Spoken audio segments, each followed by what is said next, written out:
Good morning six class student. आज का हमारा विषय सामाजिक अध्ययन और इतिहास का हमारा लेसन फर्स्ट है। पेज नंबर है 62।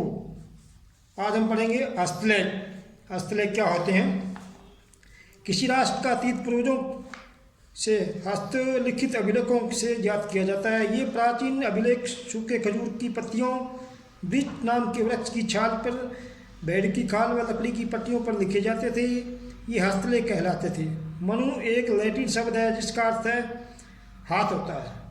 स्क्रिप्ट से हमारा अर्थ एक विशेष भाषा के लिखने की कला से है। इन हस्तलेखों में प्रयुक्त की गई भाषाएं संस्कृत, पाली व प्राकृत। दक्षिण भारत की तमिल, तेलुगु प्रयोग की जाती थी।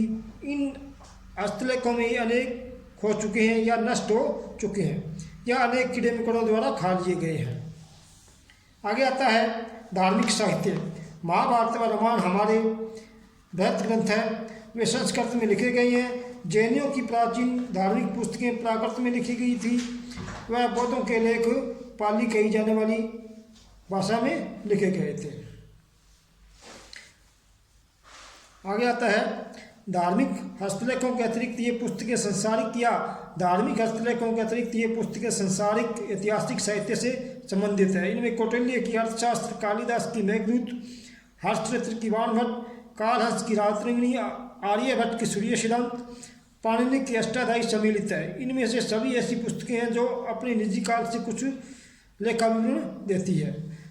विदेशी यात्री जैसे फायान हायूनसांग, जिन्होंने ज्ञान व बौद्धिक साहित्य की खोज में भारत की यात्रा की, अपनी यात्रा के दौरान भारत की धार्मिक, सामाजिक, राजनीतिक दशाओं के बारे में बहुमूल्य विवरण छोड़ गए। भाषा जो यहाँ तक कि लेखों में प्रयोग की जाती थी, समय बीतने पर बदल चुकी है। आगे आता है प्राचीन मिस्रवासी लेखन की कला को किस प्रणाली का प्रयोग करते थे, जो चित्रलिपि कहलाती थी। सभी अभिलेखों में लेख व भाषा में होती है। गुणलिपि की सर्वाधिक प्रसिद्ध कहानियों में से एक मिस्र से आती है, जो उत्तरी अफ्रीका एक राष्ट्र है। रोसेटा पत्थर पर मिस्र के एक फ्रेंच सैनिक द्वारा 1799 में खोजा गया था। यह पत्थर एक बड़ा पत्थर है जिस पर लेखों के 3 विभिन्न प्रकार उत्कीर्ण किए गए हैं। आगे आता है शिलालेख। लिखित अभिलेख ताम्र पत्रों, मिट्टी व लकड़ी की पट्टियों व कहीं कहीं बड़ी बड़ी चट्टानों, स्तंभों व मंदिरों की दीवारों पर खोदे गए थे। ये लेख शिलालेख कहलाते थे। शिलालेखों का अध्ययन पुरालेखा शास्त्र के रूप में भी जाना जाता है। कभी कभी वे स्थान जहाँ से ये शिलालेख खोजे गए शासक के प्रकार के बारे में सूचना प्रदान करते हैं। जैसे अशोक के शिलालेखों, राजा व स्तंभ के संदर्भ में से ये महत्वपूर्ण तिथियां, कला के नमूने व विभिन्न शासकों से आपसी संबंध के बारे में भी बताते हैं। आगे आता है एक अतीत या अनेक। आज हम क्या हैं?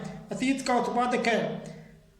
यह हम सभी भी समझना चाहेंगे। हमें इसके जड़ों या नींव तक जाना पड़ेगा। यदि हम किसी राष्ट्र, किसी देश के बारे में जानना चाहते हैं तो हमें इसकी पूर्व के इतिहास को जानना होगा। हमारे विश्वासों व परंपराओं से अधिकतर अतीत में गहरी जड़ें समाये हैं। यदि आज के भारत को समझना चाहते हैं तो हमें इसके अतीत के इतिहास का अध्ययन करना पड़ेगा।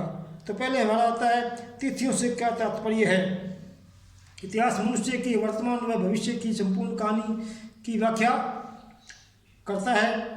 इस लंबे समय को कैसे मापें, यह एक समस्या है, लेकिन इतिहासकारों ने ईसा पूर्व BC व ईस्वी सन AC के विचार से अवगत कराकर इस समस्या को हल कर दिया है। अक्षर BC खोस्त्री पूर्व के लिए आता है व AD ईस्वी सन के लिए आता है।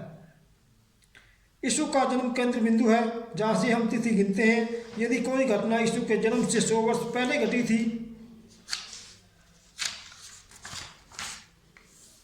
तो हम कह सकते हैं कि घटना 100 वर्ष खोस्त्रीवंश पूर्व BC घटी। और दूसरी, यदि यीशु के जन्म के 100 वर्ष बाद घटना घटी है तो हम कह सकते हैं कि घटना 100 वर्ष ईस्वी सन AC में घटी है। यदि हम कह सकते हैं कि अलेक्जेंडर ने 326 ईस्वी पूर्व BC में भारत पर आक्रमण किया व गुप्त वंश ने 320 ईस्वी सन में 540 ईस्वी सन AD तक भारत पर शासन किया। इसका साधारण मतलब है कि अलेक्जेंडर को आक्रमण यीशु से 326 वर्ष पहले हुआ था, वह गुप्त वंश ने लगभग यीशु से 320-540 वर्ष बाद शासन किया। यदि हम किसी तिथि में लगभग जोड़ते हैं तो इसका अर्थ यह होता है कि तिथि सही नहीं है या सटीक हो सकती है, लेकिन इससे बिल्कुल निकट है। यह एक समीपवर्ती तिथि है। ये था हमारा आज का लेसन। ये हमारा लेसन कंप्लीट हुआ।